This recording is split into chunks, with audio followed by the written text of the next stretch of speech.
Good morning. Welcome. 1,000 welcomes to you all. And we are meditating today on a wonderful topic. The topic is Energize Oneness. And this is part of our series on 8 steps to pure love. And so for each of us, we're giving ourselves permission to connect very directly, very potently, right where we are, right now, with that energy of oneness. And so I'll share with you a reading from the Isha Upanishad, which describes, which names, which sings the reality of that oneness. In the heart of all things, of whatever there is in the universe, dwells the Lord. The Lord alone is the reality. Wherefore, renouncing vain appearances, rejoice in the Lord. The self is one. This is the self with a capital S. So it's another name for the divine. Unmoving, the self moves swifter than thought. The senses do not overtake it, for always it goes before. Remaining still, it outstrips all that run. To the illumined soul, the self is all. For one who sees everywhere oneness, how can there be delusion or grief? The self is everywhere. Bright is the self, bodiless, without scar of imperfection, without bone, without flesh, pure, untouched, unmarred. The being that dwells therein, even that being am I. And so for each one of us, even that being am I. That's the recognition, that's the invitation. The Isha also tells us to realize this, devote yourself to being of service in the world, and devote yourself to meditation. So it's a keynote. Swami Nityananda chimes that keynote very, very frequently as well. So one of the things that Swami Nityananda says is that karma yoga is the key to fulfillment. And the Isha Upanishad is saying much the same thing. And Swami Nityananda says meditation allows us to contemplate all of our experiences from the highest perspective possible. The Isha is saying the same thing. And so it's allowing us to see all of the events of our life held by divine love. All of the events of our life, all of our experiences, everything that we've ever encountered is held by the One. It is part of this field of oneness. And so we're dedicating ourselves in karma yoga and in meditation to self-remembrance, and then connecting with that realization, that truth, that reality, that light, that pure love, that oneness, that gladness, that well-being, that wholeness, that generosity. Then silently we share that wherever we are, in whatever ways we are able to share with our particular skill set, right where we are. And so a couple of invitations and a couple of stories for all of us to connect with, to inspire ourselves with, and then to live by, to allow to unfold through us. And these are stories that point to the reality of the field of oneness. So the field of oneness is operating everywhere, always. And these are stories that just make visible the way that everything is guided and supported by the field of oneness. All things, all beings, always. No matter what appearances are from the outer perspective, there's only the field of oneness in operation. And so one story comes from, these are true stories, this comes from a story of a man who lived in a place where, not like today we have a lot of heat here where we are, but a snowstorm swept through where this man lived, and it was a lot of snow.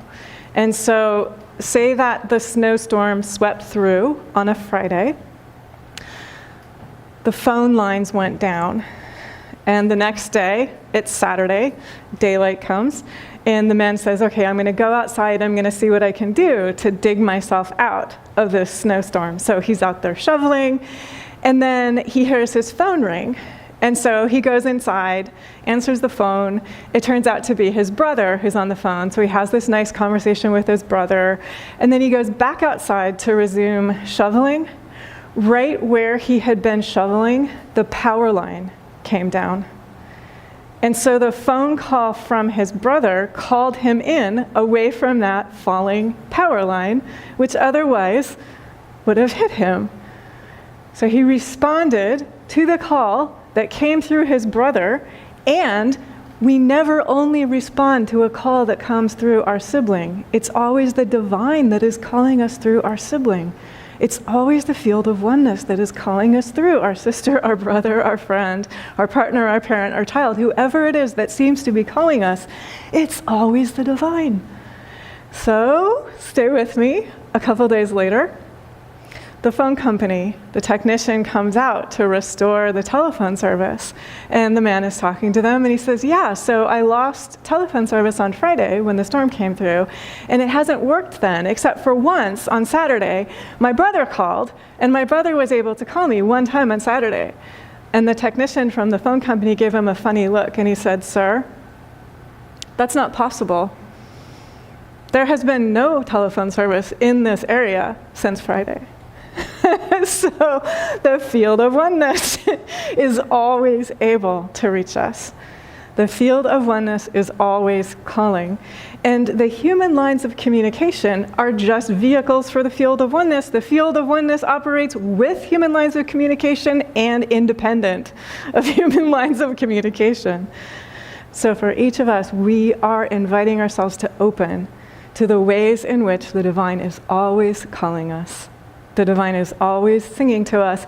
It might seem like it's our sibling that's on that line. It's really the divine. No matter what the message is, it's really the divine that's always speaking to us. And so we're inviting ourselves to lift, to expand into connectedness directly with that field of oneness. Okay, so here's another really funny story about the operations of the field of oneness. And this is a video that I saw recently. I don't know if anyone else saw it. It's been circulating. But a young man had been working overseas for 3 years. And unbeknownst to his mother, he came back home to surprise her on her birthday. She does not know this, but the viewer of the video knows this. He dresses up as a waiter. So he's serving as a waiter at this restaurant where she's celebrating her birthday dinner. And he has a KN95 mask on, and he has a hat on, and he's also wearing eyeglasses. And she doesn't recognize that the person who's serving her food, who's clearing away the dishes after she has emptied them, is her own child. And the viewer is like waiting. When is she going to recognize? When is she going to see that this is her own child right there, already with her, and she just doesn't know it? And so then there's this really sweet moment where he kneels by her table, and he takes off his mask, and he just sort of is present, and he waits for his mom to recognize. She thinks he's overseas. She hasn't seen him in person for 3 years. And she shrieks when she recognizes that it's her own child. And then she laughs and she cries at the same time. And you can tell there's like a lot of Kleenex involved with this particular recognition, this particular moment. And so for each of us, this is a reminder. In that particular case, in that video, the child of our heart was with her in the physical. The child of our heart is always with us. Is always that near, whether the child of our heart is with us in the physical or not. And it might be, it's the love of our heart, it's the parent of our heart, it's the friend of our heart, whatever it is that we feel is away from us in time or space, or it has left the body, the child of our heart is always right there, always in the field of oneness. So what we're inviting ourselves to do is to let go of the human perspective that blocks our awareness. The child of our heart, that energy of pure love, the parent of our heart, the friend of our heart, the Lord of our heart, it's always right there, always. It is always that close to us. It is always the one that is feeding us and nourishing us and clearing away the dishes after we have partaken our fill of what we have been enjoying. So I'll give you one more visual to invite ourselves to live into the fullness of this reality. So play with me and have fun with this. From the standpoint of the earth, you all know that the moon appears to go through phases. It appears to increase and decrease in light, right? From the standpoint of the earth, the moon appears to go through phases. From the standpoint of the sun, the moon is always full. The moon is always shining.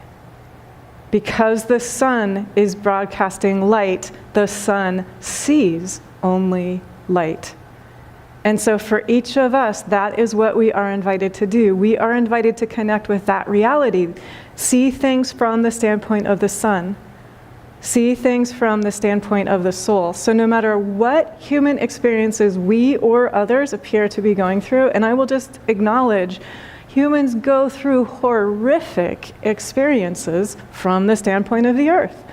The same way that the moon appears to gain and lose light, humans appear to gain and lose light.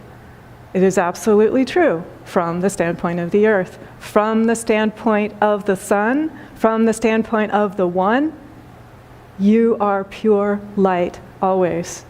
There has never been a single moment that your light has been dimmed or diminished or tarred or touched or stained or hurt or broken or afraid. And so that is what each of us is invited to do. We are invited in karma yoga and in meditation to connect with that living realization, that living truth. And the words of the Ramayana, I began with them, I'll share them again in case anyone joined later. This is the true. Have no fear. This is for you. You are dear. And so each of us is invited to be that true, to always be connecting with, from the perspective of the sun, only light is. And then having made that connection with wholeness, with fullness, with allness, with the reality that the child of my heart is right here. The love of my heart is right here. The parent of my heart, the friend of my heart, the teacher of my heart, the beloved of my heart is right here. Independent of apparent separation, independent of apparent human pain and fear and confusion and sadness and doubt and darkness, oneness is, love is, the one that we adore is right here. Not for one moment are we separate. So we're invited to be that sun consciousness, that sun awareness that sees only light. And then to stand with our feet on this good green earth, recognizing that from the standpoint of the earth, it appears that the moon gains in light and then loses light sometimes.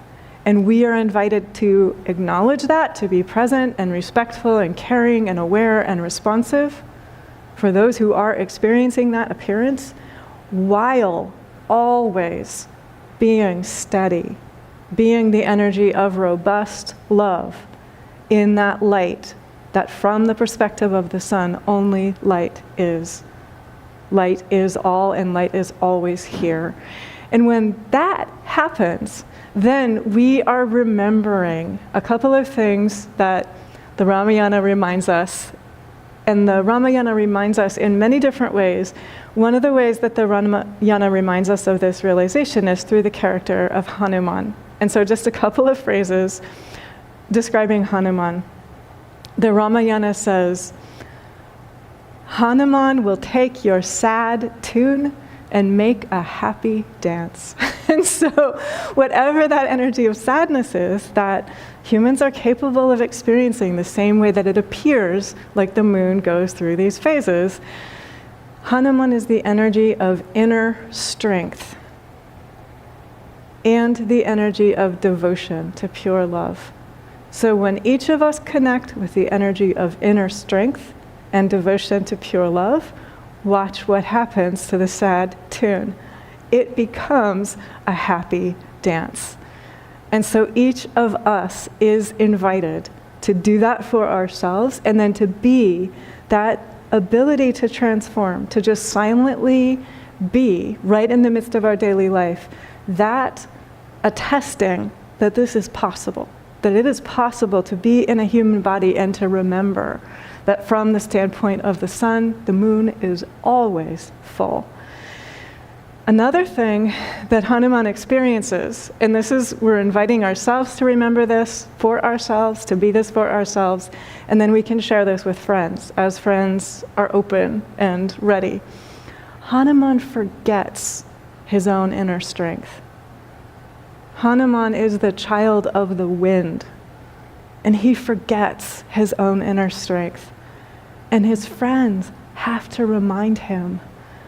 And when his friends remind him, then he remembers.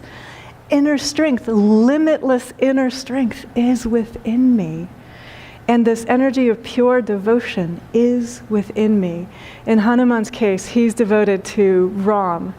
And so Hanuman takes the name of Ram, sings the name of the divine, and then remembering his inner strength, singing the name of the divine, Hanuman is able to leap across the ocean. And this is what each of us is invited to do always. Whatever it is that seems to be between us and where we want to be, we leap across that ocean as if it's no distance at all when we remember our own strength of soul. When we remember the energy, the potency of pure devotion, that energy of love is able to do through us what would otherwise be impossible, what otherwise our human minds would block us from being able to live and to realize. And so each of us, in the midst of our daily life, bringing this full circle now, we are invited to be the energy of the true. This is the true. Do not fear. So as soon as we are in contact with that energy of the true, fear melts away. As soon as we are in contact with that energy of the sweet reality, we're able to answer the call that is always coming to us through the field of oneness. So that phone rings, it appears to be your sister or your friend or your child or your parent or whoever it is who's calling you. It's actually the divine always who's reaching out. You cannot speak to a single person on the planet without also speaking to the divine. And so there's another strong medicine interlude, teaching from Swami Shankarananda. He says, if there is even one person you do not love, you cannot say you love God. Whew! So we're inviting ourselves to expand in our awareness, our connectedness, that the field of oneness really does embrace all. And once we let go of our self-judgment and our fear, let go of what appears to be holding us from our close, dear, near connectedness with what we love, the child of our heart, it's right there with us, independent of outer appearances. In the light of the sun, the moon is always full. In the light of the one, your light, the light of everyone on the planet, is always whole. It is always full. It is always perfect. And it is such a gift that you give, that each of us gives, right where we are, right in the midst of daily life. So thank you for being that field of oneness. You are magnificent. Thank God, and God bless us all.